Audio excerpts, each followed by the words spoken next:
that I don't. I'm over here keeping track of the flow of information, and she's reminding the chat of the things that are also important too. You know, something as simple as a like. You know, if you just like the live stream, it pushes it out there a little farther. So yeah, it makes it a little more successful. Thank you so much for all your likes, all your super chats. Russell Stevens was the top super chatter today. Way to go, Russell. Appreciate that. What coming is a spaceship. You know, we're going to take a closer look. I've got a new edited version, new analysis of the outpost, like an airplane flying horizontally in the solar system. I mean, you can't make this stuff up.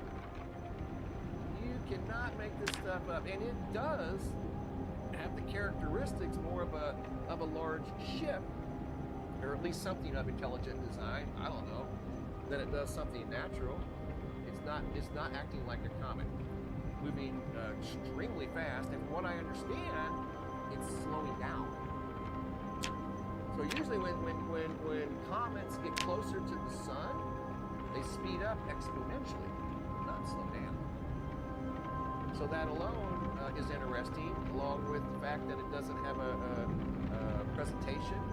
Its appearance doesn't look like a comet. It's slowing down, which isn't behavioral characteristics of a comet. So maybe it's not a comet, huh? I'm thinking not. No way, man. No way. In the Grand Canyon, there are people around. Oh yeah, the Grand Canyon. Here's another look at the Grand Canyon. I'm telling you, that's called the Dragon. It names these wildfires. Right here it is. Dragon Bravo. That's a California wildfire. Refresh it to a Dragon Bravo.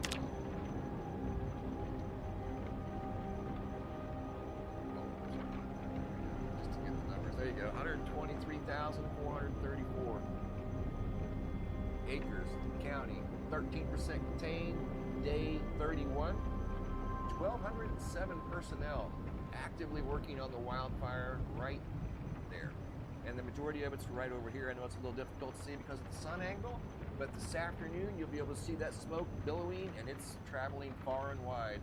It's not traveling quite as far as the wildfire smoke up in Canada, but it is traveling. Like I said, we've got the smoke down here in Phoenix, and our air quality went from a normal 30 to 40 range to 500 plus. Unbelievable. Yeah, unbelievable. That's my moderator.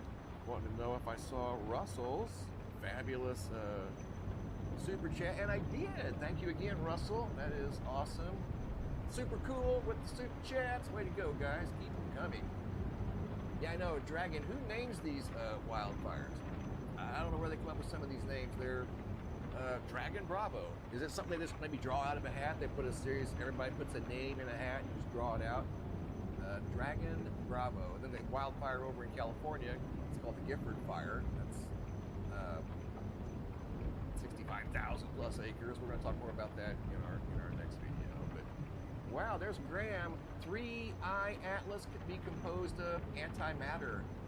Graham, at this point, anything's on the table. And you know what?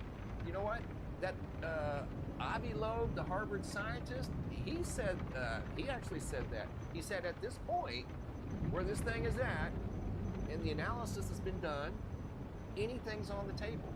All options, just like you were implying, Graham. So maybe it is. Maybe it is. All options are on the table. So we're going to take a closer look at it later. You guys are going to be like, wow, how can that be a comet? I don't think it is. I really don't. All right. Oh, there we go. We're up. Oh, you guys are hitting that like button. Keep hitting that like button, guys. Let's go. Let's go. Let's go. I've got a lot more information to share with you guys. This video was primarily, I wanted to stick to one topic, the dirty E phenomena. That's what we've been calling it, dirty electricity. There is substance to what we're seeing here, or what people are seeing all around the world. These are just a very small fraction of the pretty extreme examples of large-scale events where something had to have interfered with the flow of electricity at a substation, at this entire facility, this entire parking lot that's, what, between 5, 8, maybe 10 acres big? Like I mentioned earlier, like in this video here, that would almost be like every car that you see here in this video getting a flat tire at the same time. Well, it was either just a random coincidence or the road was full of nails in that area. One of the two. And it probably wasn't just some random event. The road was probably full of obstacles that created the flat tires. Something's creating these lights to malfunction. It has to be a form of dirty electricity. There's only really one form. It's electricity that's contaminated. What's contaminating? It could be a variety of things. Is it of natural origin or is it of something else? No way of knowing. But I think these lights, like things in nature, and even though these are man-made, they're trying to tell us a story. You know what I mean? So I'm trying to interpret the story and figure out what they're saying. And to me, they're saying very loudly, dirty electricity. Absolutely dirty electricity. I've seen phones malfunction, people's smartphone devices that malfunction. I've seen monitors, I've seen TVs, headlights on cars.